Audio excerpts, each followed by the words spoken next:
But yeah, it's a control from exactly. here. We have never had that in the White House. And we have, I'm amazed. I'm amazed at you people who call for openness and transparency. And you haven't even heard the questions. It doesn't matter. It's the process. You have left open the system. Even if there's a tough question, it's a question coming from somebody who was invited or who has screened, or the question was screened. Chip, Really let's have this discussion at the conclusion of the town hall meeting. Okay. How about that? Right. I think no. We're having it now. Well, I'll be happy to have it now. It's a pattern. Which question did you object to at the town hall meeting, Helen? It isn't a What's a question. pattern? It's a pattern of controlling the press. How so? Is there any evidence currently going on that I'm controlling the press? No. Poorly, I might add. Your formal engagements are prepackaged. How so? Well, and controlling the How so? public. By calling reporters the night before to tell them they're going to be called up? That is shocking. Have you emailed your question today? I don't have to email it. I can tell you right now what I want to know. All right, Helen Thomas and Chip Reed taking it to Robert Gibbs. You know, Chip Reed, I love Chip Reed. I love Chip Reed. I miss that guy. I wish we still had him. You know, sometimes I sit and I think about these historic times. How much better off this network would be if we had, you know where I'm going, if we had Chip Reed working at the White House. Oh my God, I didn't even think about. I hope Chuck Todd's not watching. Chuck, yeah. Because Chip Reed's great. And He's so ridiculous. Yeah. God. Okay. This is embarrassing. With us now, NBC News Chief White House Correspondent and Political Director Chuck Todd. In our studio, Carl Bernstein, author of Woman in Charge, The Life of Hillary Rodham Clinton.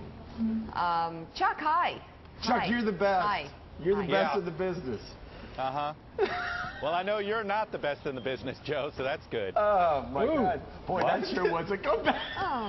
Wow. God, that hurts. This is a tough crowd here, I got to tell you. I'm not used to Hold on. Okay, I got my breath back. That was a punch. Hey, Chuck, was it uncomfortable in there yesterday?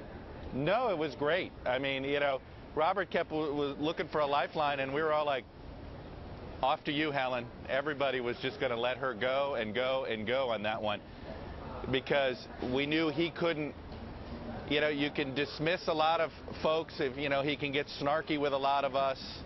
Can't get snarky with Helen. Yeah. Hey, Chuck, hold on. Let's get Chuck up on the screen. Hey, Chuck, I was just joking. You're kind of Chris, do you think Chuck took that personally? Well, I think he's mad. He looks mad to me. I mean, he's not delivering it with that smooth. I mean, because he's usually smooth as silk. But he's stammering around a little bit. Joe. Chip Reed, you know. Joe, look, joking. Chip. I love Chip. I love Chip. Charles. Chip he's another Charles, a fellow Charles.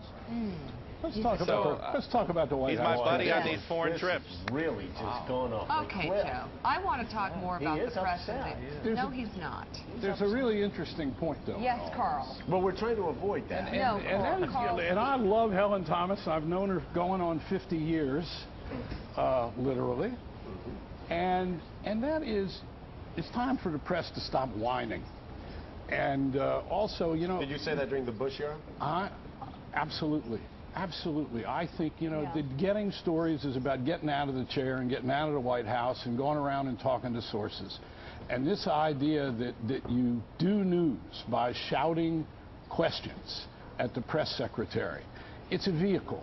It's not the major vehicle. It's not the most important vehicle. Real reporting is the most important vehicle. And one of the reasons that we have such an abbreviated news diet of real news and real stories is because we allow in the press these guys, whether it's Gibbs or his predecessor in the Bush White House, to set our agenda. It's crazy. Well, and we ought to be deciding what to do. I love these criticisms. No.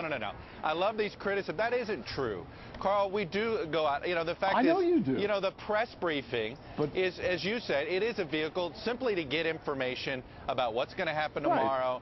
Seeing, you know, a lot of times it's simply A lot of reporters need a quote to fill out because they're working on a story. You can't get anybody else there to respond, and you need something on the record. Now, absolutely. There's plenty of reporting that you go, but I mean, but that's not what the whining was about. No, look, what I get my backup about is this assumption that the press briefing is all the reporting that any of us do. And, that isn't, as you point out, Carl, I mean, the best reporting is done when you leave this, when you leave this acreage, when you get on the phone. You don't even do it just via email. I can tell you a lot of reporters now want to just do it via email. You're not going to get good reporting done that way. But, the press briefing is nothing more. I don't want to say it's a show. It's not a show. There are ways to get information out of there, but it is sort of something you do on the record that they want to get some stuff out there that you have to do. Sometimes it's as silly as getting the president's response to Michael Jackson, or sometimes it's about finding out what they are willing to talk about on the record and what they're not. My only point is it's really unseemly for us to be putting on this act about how we're victimized.